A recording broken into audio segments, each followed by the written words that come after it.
खबर राजधानी लखनऊ से है, जहां दिल्ली की नई सीएम आतिशी पर अपर्णा यादव का चौंकाने वाला बयान सामने आया है। एक तरफ अपर्णा यादव ने दिल्ली की नई सीएम आतिशी को पहले बधाई दी, उसके बाद उन्होंने उनको जमकर सुनाया। देखिए उन्होंने इस रिपोर्ट में आतिशी के लिए क्या कुछ कहा।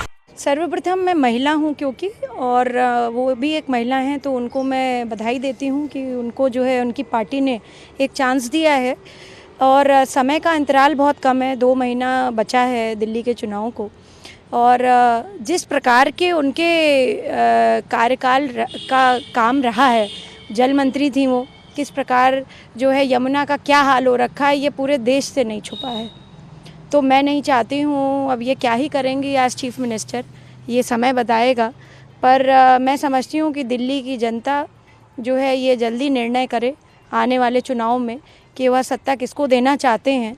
और जिस व्यक्ति ने जल का ऐसा हाल कर दिया हो, यमुना का ऐसा हाल कर दिया हो, जिसको हम सनातन में माँ की तरह पूजा करते हैं, और उनका शिक्षा विभाग का भी पूर्व जो कार्यकाल रहा है वो भी बहुत अच्छा नहीं रहा है। कितने घोटाले, कितने स्कैम, कितने सारे जो है उन पे जो है सवाल खड़े हो रखे हैं।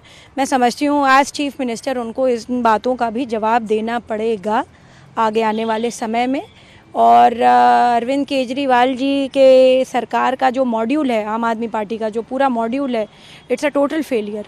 कहीं उसकी जो है खुले मंचों पे तारीफ़ नहीं हो रही है, कहीं भी उसका जो है बखान नहीं हो रहा है।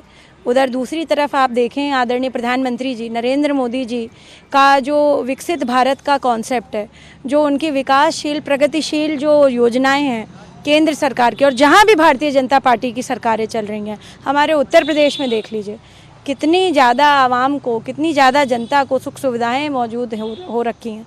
तो मैं समझती हूँ कि बस यही कहना चाहूँगी, आगे आने वाला चुनाव बहुत जल्द तय करेगा कि दिल्ली की दशा दिशा क्या है। और आतिशी जी को यही कहूँगी कि जो है अच्छा काम करें। वो 2 महीना मिला है, पिछली बार की तरह जैसे जल का उन्होंने हाल किया, यमुना का हाल किया, अगर उस तरह से दिल्ली का हाल हो गया तो फिर जो है मुझे लगता है लोगों को जो है भारतीय जनता पार्टी को कमान सौंपनी पड़ेगी। मैम क्या लगता है जिस तरह से दिल्ली, देखिए ऐसा कोई फिक्स नहीं होता है कि कोई महिलाओं का मुख्यमंत्री बन जाए तो महिला अपराध पर एक रोक लग जाए। आपने अभी देखा ममता बनर्जी की सरकार है वेस्ट बंगाल में, और कितना बड़ा वहाँ पर केस हुआ। अभी तक उस पर जो है हम जैसे कितने लोग लगे रहे और उस पर किसी प्रकार की अभी कोई प्रतिक्रिया सरकार, मतलब केंद्र की नहीं, मैं स्टेट की बात कर रही हूँ, उस पर नहीं आई है। और यहाँ तक कि ऐसी बातों पर तो ममता बनर्जी जैसे व्यक्तित्व को, जो 2 दशक से ऊपर हो गया राजनीति में है, उनको इस्तीफ़ा दे देना चाहिए था। क्योंकि ये गवर्नमेंट कॉलेज में गवर्नमेंट डॉक्टर के साथ किसी भी परिस्थिति में वो कृत्य हुआ है अगर जो सीबीआई के दायरे में है उस पर उचित नहीं है कमेंट करना। अगर वो मर्डर भी है तो क्या हम अपनी बच्ची को इसलिए भेजते हैं डॉक्टर बनने के लिए या रात में ड्यूटी करने के लिए कि वो वहाँ जा कर के मर जाए? ये बहुत बड़ा सवाल है।